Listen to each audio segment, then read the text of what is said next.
बिस्मिल्लाहिर्रहमानिर्रहीम। अस्सलाम वालेकुम नाज़रीन, इस वक्त पूरी दुनिया में पाकिस्तान की सफारती महाज पर कामयाबियों को बहुत कदर की निगाह से देखा जा रहा है और पाकिस्तान जो एक अरसा पहले बहुत से बहरानों का शिकार था, आलमी सतह पर तन्हाई का शिकार हो रहा था, अब पाकिस्तान दुनिया भर में मरकज़ से निगाह बनता जा रहा है। लेकिन ऐसे में एक शख्स जो है वो पाकिस्तान को बदनाम करने के लिए और पाकिस्तान में दहशतगर्दी मज़ीद फैलाने के लिए बयानात दिए जा रहे हैं। जी हाँ, आप बिल्कुल दुरुस्त समझे, ये हैं इमरान खान साहब, जो लगातार पाकिस्तान के army chief field marshal Asim Munir और हुकूमत के ख़िलाफ़ हर्जा सराई में मसरूफ़ हैं। इनके मुख्तलिफ बयानात हर रोज़ सामने आते हैं, जिनमें वो पाकिस्तान फ़ौज को जो है वो हर जो है हद पे तनकीद बनाते हैं, उनके ऊपर हमेशा तनकीद करते रहते हैं और मुख्तलिफ उनके हवाले से दावे किए जाते हैं। जेल में बैठे हुए इमरान खान को मुख्तलिफ वाक़यात का बिल्कुल मुकम्मल तौर पर इल्म नहीं होता, लेकिन उनके पास आने वाले जो वकला होते हैं उनकी सुनी सुनाई बातों के ऊपर इमरान खान अपने ट्विटर पर बयानात जारी कर देते हैं। ताज़ा तरीन इमरान खान ने क्या जो है वो बात की है और किस तरह से उन्होंने पाकिस्तान को डिफेम करने की कोशिश की, इस पर हम आज के व्लॉग में बात करेंगे। लेकिन उससे पहले अगर आपने अब तक हमारे इस चैनल को सब्सक्राइब नहीं किया तो ज़रूर कीजिए, ताकि आपको हमारी तमाम वीडियोस बर वक्त मिल सकें। तो नाज़रीन, आज अब से कुछ देर पहले इमरान खान साहब ने जो है वहाँ पर एक और ताज़ा बयान जारी किया है, जिसमें उन्होंने वादी तीरा का जो है हवाला दिया है और कहा है कि आम वादी तीरा में बमबारी से मासूम बच्चों, औरतों और आम शहरियों के जानी नुकसान पर मैं शदीद रंजीदा हूँ और 1 साल से मैं बार बार पैगाम भेज रहा हूँ कि इन इलाकों में ऑपरेशन ना किया जाए और ना ही कोलैटरल डैमेज के नाम पर मासूम लोगों की जानों का ज़िया हो, क्योंकि इससे दहशतगर्दी में मज़ीद इजाफा होता है। अफसोस की बात है कि खैबर पख्तूनख्वा इस मामले में खैबर पख्तूनख्वा हुकूमत इस मामले में इस्टेब्लिशमेंट के ट्रैप में आ गई है। नाज़रीन, ये बहुत ही अहम बात है कि वो वहाँ पर अपनी ही जो खैबर पख्तूनख्वा हुकूमत है उसके ऊपर इल्ज़ाम लगा रहे हैं कि वो ट्रैप में आ गई है। और वादी तीरा की उन्होंने बात की, जहाँ पर उन्होंने कहा कि जी उनके ऊपर बमबारी की गई, जबकि दर हकीकत ऐसा हुआ जिसके बारे में तालिबान का भी स्टेटमेंट सामने आ चुका है, जिसमें उनका कहना है कि वहाँ पर उन्होंने कुछ ज़ख़ीरा वहाँ पे कर रखा था, उनके अपने ही लोग वहाँ पे मौजूद थे और उन्होंने कहा कि वहाँ पर एक हादसाती तौर पर एक जो है वहाँ पर धमाका हुआ, जिसके नतीजे में जो है वो काफ़ी सारे अफराद मारे गए। अब ये जहाँ पर हुआ वहाँ पर बताया जाता है कि एक मस्जिद भी थी, एक मरकज़ बनाया गया था, कम्प्लेक्स बनाया गया था, जहाँ पर बहुत बड़ी तादाद में असला और गोला बारूद जो था वो डंप किया गया था और वहाँ पर नामालूम वजूहात की बिना पर वहाँ पर एक ज़ोरदार धमाका हुआ, जिसके बाद जो है वहाँ पर सिर्फ वही कम्प्लेक्स नहीं बल्कि उसके करीब जो वहाँ पर घर थे वो भी तबाह हुए, जिनमें ख़वातीन और बच्चे भी मौजूद थे जिनका नुकसान हुआ। बताया जा रहा है कि 10 के करीब ख़वातीन और बच्चे जो थे वो शहीद हुए, लेकिन जो 14 जो दहशतगर्द वहाँ पर हलाक हुए उनके हवाले से तफसीलात सामने अब तक नहीं आई। और लेकिन जो है इमरान खान अब जो वहाँ पर सोशल मीडिया पर इन्हीं की जमात की तरफ से बनाया हुआ नैरेटिव है कि जो वहाँ पाकिस्तान फ़ौज ने बमबारी की है, एयरफोर्स ने बमबारी की है, जिसकी वजह से ये नुकसान हुआ है। अगर वहाँ पर कोई एयरफोर्स ने बमबारी की होती तो वहाँ पर लाजमी तौर पर उनकी तरफ से जो 500 पाउंडर या 300 पाउंडर जो मुख्तलिफ बॉम्ब्स होते हैं वहाँ पर से वो फेंके जाते हैं, तो उसकी वजह से लाजमी तौर पर एक न कोई गड्ढा बनता है या कुछ और होता है, और वो एक महदूद पैमाने पर, क्योंकि अगर वो सिर्फ एक बिल्डिंग है तो वो सिर्फ एक बिल्डिंग को तबाह करते हैं, ऐसा नहीं होता कि वो पूरे इलाके को तबाह करें। लेकिन ये चीज़ अब प्रूव हो चुकी है कि वहाँ पर ये धमाका जो हुआ था ये सिर्फ़ और सिर्फ उनके अपने असलहे में आग लगने की वजह से या जिस भी वजह से वहाँ पर उसमें आग लगी और धमाका हुआ वो सिर्फ उस वजह से हुआ। लेकिन इमरान खान लगातार जो है वहाँ पर पाकिस्तान फ़ौज के ऊपर इल्ज़ाम लगा रहे हैं, वो फ़ौज जो जिसने वहाँ पर भारत को शिकस्त दी और वहाँ पर इस वक्त पूरी दुनिया में इस फ़ौज की वजह से ही पाकिस्तान को इज़्ज़त हासिल हो रही है, पाक सऊदी दिफाई मुआहदा हो रहा है, पाकिस्तान की फ़ौज को हर जगह पर अहमियत दी जा रही है। कल को बात की जा रही है कि गज़ा में कंट्रोल संभालने के लिए मुस्लिम ममालिक की फ़ौज बने तो वहाँ पर पाकिस्तान फ़ौज जो है वो लीड किरदार अदा करेगी। लेकिन इस वक्त जो दुनिया भर से मिलने वाली इज़्ज़त है उसको तबाह करने की अगर कोई एक शख्स कोशिश कर रहा है तो उसका नाम इमरान खान है। आप वहाँ पे बैठकर जो सोशल मीडिया पर आप ही के साथियों का बनाया हुआ एक झूठा नैरेटिव है उसी को फैलाकर इमरान खान दोबारा जो है वहाँ पर फ़ौज के साथ वहाँ पर अपने ताल्लुकात तो वो पहले ही ख़राब कर चुके हैं, और अब ये अगर इस तरह की हरकतें करेंगे तो मुझे बताएं कि कौन इनकी इस बात सुनने को भी तैयार होगा। इनको एक इंतहाई गैर संजीदा जो है वो सियासतदान समझा जाएगा, जिसके लिए मुल्क की मुफाद अहमियत का हामिल नहीं है, बल्कि अपने वर्कर्स को खुश करने के लिए और नैरेटिव बिल्ड करने के लिए वो इस किस्म के बयानात दे रहे हैं। साथ ही साथ वो अफ़गानिस्तान की जो है वो मिसाल जो है वो देते हैं और कहते हैं कि जी अशरफ गनी ने हमें बताया कि ऑपरेशन से दहशतगर्द में इजाफा होता है। आपको ये मालूमात जो है वो वहाँ पे अशरफ गनी से आपको हासिल करने की ज़रूरत क्यों पेश आई? आप अपनी फ़ौज से आपने क्यों नहीं पूछा, जिस फ़ौज के साथ, जिसकी फ़ौज की हिमायत से आप जो थे बरसरे इक़्तिदार आए थे? आपको इस बात का एहसास नहीं था कि ऑपरेशन जो है वो नहीं किए? अपने दौर में आप ऑपरेशन क्यों करते रहे? आपके दौर में भी मुख्तलिफ ऑपरेशन हुए, बलूचिस्तान में आपके दौर में ऑपरेशन हुए, और आप ही थे वो जो वहाँ पर बलूचिस्तान में जब लोगों को शहीद किया गया, बड़ी तादाद में शहीद किया गया, तो आप उनके जनाज़ों में शिरकत के लिए नहीं आते थे और उनको कहते थे कि आपको ब्लैकमेल किया जा रहा है। ये वही लोग हैं। और आप जाके इस तरह की मालूमात जाके अशरफ गनी से लिया करें और उससे हामिद करज़ई से जो है ना वो जाके पूछा करें। अफ़गानिस्तान के साथ उन्होंने कहा कि ताल्लुकात बेहतर किए, बहुत बेहतर किए, और वहाँ पर आप दहशतगर्दों को साथ लेकर आ गए और कहा कि जिससे हमारे कबायली इलाकों में अमन आया। वाह जी वाह, ज़बरदस्त, बहुत खूबसूरत बात की आपने। और आप कहते हैं कि जी आसिम मुनीर ने आते ही इस माहौल को ख़राब करने की कोशिश की। मीन्स यानी कि आप पाकिस्तान के आर्मी चीफ़ के ऊपर इल्ज़ाम लगा रहे हैं कि वो यहाँ पर मुल्कों के हालात ख़राब करेंगे। कुछ खुदा खौफी करे खान साहब, कुछ तो सोचें कि वहाँ पर आप किसके लिए ये जुमला कह रहे हैं, किसके लिए ये कह रहे हैं। और कहा कि जी धमकी आमेज़ पाकिस्तान ने बयानात दिए।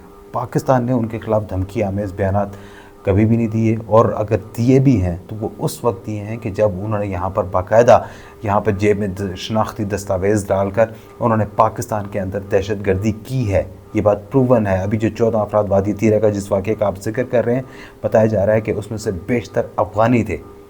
वो यहाँ पर आकर दहशतगर्दी करते रहे और हम उन्हें फूलों के हार पहनाते रहे। तो इमरान खान साहब, ये शायद आपकी सियासत होगी। आपने इस तरह से किया, आपको उनके वोटों की ज़रूरत होगी जिनके आपने पाकिस्तानी शनाख्ती कार्ड बनवा के दिए हुए। आपको उनको हंगामा आराई में लड़ने के लिए आपको अफ़गानियों की ज़रूरत होगी जिनको आप इस्तेमाल करते हैं।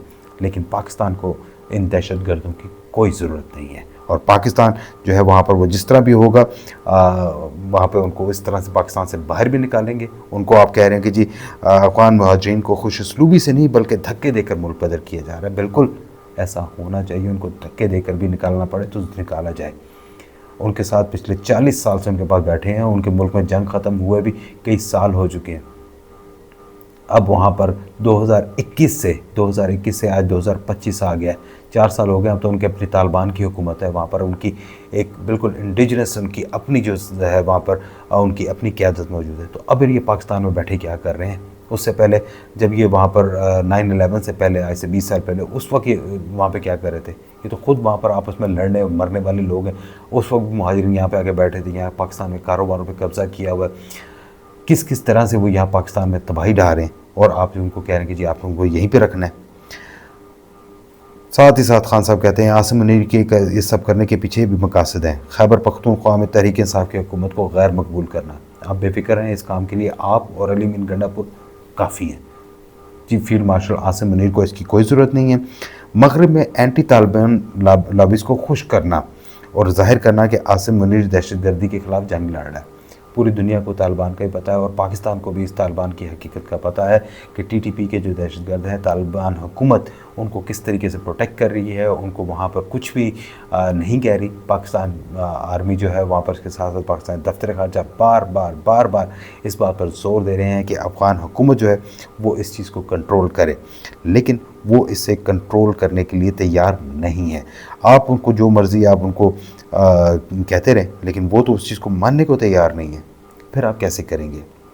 साथ ही साथ आप कहते हैं कि मुझे बार बार डील ऑफ़र हुई, कहा कि मुल्क छोड़कर चला जाऊँ या खामोश हूँ तो मेरे केसेस ख़त्म कर दिए जाएंगे। बिल्कुल, आप अगर आपको ऐसी कोई ऑफ़र भी है, किसी ने डील की है, तो आप इसको ओपन करें, बताएं कि जनाब ये फ़लाना आर्मी का ऑफिसर आया था या फ़लानी हुकूमती शख्सियत आई थी तो उसने किया। ये ज़ुबानी कलामी करने वाली बातें नहीं है। दर हकीकत ये है कि आपके साथ आज तक किसी ने बात ही नहीं की, कोई आपसे बात करने के लिए तैयार नहीं है, और वजह सिर्फ़ और सिर्फ आपका लहजा, आपकी ज़ुबान और आपका रवैया है, जिसकी वजह से कोई भी शख्स आपके साथ बात करने को तैयार नहीं है। आपको यहाँ पे पूरी दुनिया वहाँ पर गज़ा की जंग में उलझी हुई है, सारे वहाँ पर जो है उन सारे मामलात में उलझे हुए। आपको बुशरा बीबी की ज़मानत की फ़िक्र है कि तोशा खाना का केस ज़मी बोस हो गया। और ज़मी बोस कहाँ से हो भाई? आपका वहाँ पर ब्रिगेडियर अहमद साहब वहाँ पे बता के गए हैं, अदालत में बता कर गए हैं कि जनाब ये वहाँ पर बिल्कुल वहाँ पे बुशरा बीबी का हुक्म था कि वहाँ पर तोशा खाना की तरफ भिजवाया भी ना जाए। आपने खुद ही वहाँ पर से 7 करोड़ की चीज़ का आपने वहाँ पर 58 लाख रुपए उसकी कीमत लगाई, 50% 29 लाख रुपए दे के आप वहाँ पर 7 करोड़ का मालियत का जो वहाँ पर सारे गोल्ड और डायमंड के सेट्स थे वो उठा कर ले गए। आपको जवाब तो देना होगा ना। ब्रिगेडियर अहमद साहब ने भी यही कहा कि हाँ जी वो वहाँ पर गए ही नहीं थे तोशा खाना में, और वहाँ पर सिर्फ और सिर्फ वो आपके पास ही पड़े थे, आपकी अहलिया के पास ही थे और वहाँ गए। पर इस केस का भी हम ज़्यादा डिस्कस नहीं करते क्योंकि आइंदा चंद दिनों में इसका भी फैसला आने वाला है। और उन्होंने कहा कि जी बरबरीत होनी एक दिन बरीत होनी चाहिए, ख़ासतौर पर बुशरा बीवी की ज़मानत तो बहरहाल होनी जानी चाहिए। 26वीं आईनी तरमीम की बातें कर रहे हैं, आसिम लॉ के मुताबिक फ़ैसले होते हैं। इंतहाई जो है वहाँ पर सेल्फिश और जिसे कहा जाए कि बहुत ही तंग नज़र जो है वहाँ पे इमरान खान साबित हो रहे हैं कि वहाँ पर उनको पाकिस्तान की हवाले से कतई कोई फ़िक्र नहीं है। वो सिर्फ़ और सिर्फ नरगिसियत पसंदी के शिकार इमरान खान हैं, जो वहाँ पर सिर्फ मैं जिनके लिए सिर्फ मैं जो है वो सबसे ज़्यादा अहमियत रखती है। उनके लिए सिर्फ अपना आप जो है, उनके लिए पार्टी वगैरह ये भी उनकी वो अपनी ज़ाती जागीर समझते हैं। उनके लिए पार्टी वर्कर या कोई और कुछ भी अहमियत का हामिल नहीं है। उनके लिए सिर्फ़ और सिर्फ ये बात अहमियत की हामिल है कि हाँ मुझे इंपॉर्टेंस दी जाए, मुझे वज़ीर आज़म बनाया जाए, मुझे जेल से निकाला जाए और सब कुछ किया जाए और जैसे मैं कहूँ वैसे होता रहे। तो इमरान खान साहब फ़िलहाल तो ऐसी कोई चीज़ नहीं होने जा रही, क्योंकि आपका जो रवैया है, जिस तरह से आपका जो इस वक्त किरदार है, जो आप जिस तरह से पाकिस्तान के ख़िलाफ़ हर्जा सराई कर रहे हैं, एक तरफ पूरी दुनिया में पाकिस्तान की धूम है। आपको ये वही डोनाल्ड ट्रंप है जो आज जो है वहाँ पर शहबाज शरीफ के साथ मुलाकात कर रहा है, जिस पर आपकी पूरी पार्टी जो थी वो धमालें डालती थी कि जी ट्रंप आएगा तो जनाब इमरान खान बाहर आ जाएगा। आएगा जैसे ही आएगा अगले दिन उसने वहाँ पर टेलीफोन मारना और कहना कि जी खान को बाहर निकालो। ट्रंप को भी तकरीबन मेरा ख्याल है कोई 10 महीने होने को आए हैं, आज तक आपको निकालने के लिए किसी ने कोई बात नहीं की, ना आपको करेगा, क्योंकि कोई भी ऐसे गैर संजीदा और जो बिल्कुल अकल से आरी जो सियासतदान हो उनको कोई भी साथ देने के लिए तैयार नहीं होता। कभी आप सऊदी अरब की तरफ देखते हैं और कहते हैं कि जी वहाँ से हो, लेकिन सऊदी शहज़ादे को गालियाँ देना, उसी के जहाज़ में बैठ कर आप उसके ख़िलाफ़ हर्जा सराई करना, कैबिनेट के इजलास में उसको गंदी गालियाँ देना, ये तमाम की तमाम चीज़ें आपको दुनिया के जो आलमी रहनुमा हैं वो सब के सब जानते हैं। उनको सब पता है कि उनकी दी हुई जो घड़ी है उसको आप बेचकर जो है वहाँ पर क्या क्या करते रहे। बकौल आपने सड़क बनाई, जबकि दर हकीकत वो घड़ी जो है वहाँ पर फ़रागोगी के थ्रू आप जाके दुबई जाके बेच कर आए थे। तो इमरान खान साहब ये सब चीज़ें जो है ये साबित हो चुकी हैं। आपसे मैं सिर्फ यही रिक्वेस्ट है कि बिल्कुल आप अपनी सियासत करते रहें, वहाँ पर अपने पार्टी कायदीन अपनी बहनों के साथ बैठ के जो मर्ज़ी आप बात करते रहा करें, लेकिन एक चीज़ का बहुत ज़्यादा ख्याल रखें कि वो यहाँ पर पाकिस्तान आपके लिए अहमियत का हामिल होना चाहिए। पाकिस्तान इस वक्त आलमी मंजरनामे पर है। पाकिस्तान इस वक्त बहुत मुश्किल वक्त से गुज़र रहा है, एक कड़े वक्त से गुज़र रहा है। कड़ा वक्त इस सेंस से कि पाकिस्तान की मईशत कमज़ोर है और अभी जो पूरी दुनिया में बड़े अहम फ़ैसले होने जा रहे हैं उसमें पाकिस्तान जो है वो एक प्रोमिनेंट मुल्क के तौर पर सामने आ रहा है। अगर आप ही अपने मुल्क को बदनाम करने के लिए हर वक्त जो है वहाँ पर बात करते रहेंगे तो इससे मुल्क को इंशाल्लाह पाकिस्तान हमेशा कायम रहने के लिए बना है। पाकिस्तान को तो कोई नुकसान नहीं होगा, लेकिन खान साहब आपकी सियासत और आपको बहुत नुकसान हो सकता है। हमारे साथ रहने का बहुत शुक्रिया। अल्लाह हाफ़िज़।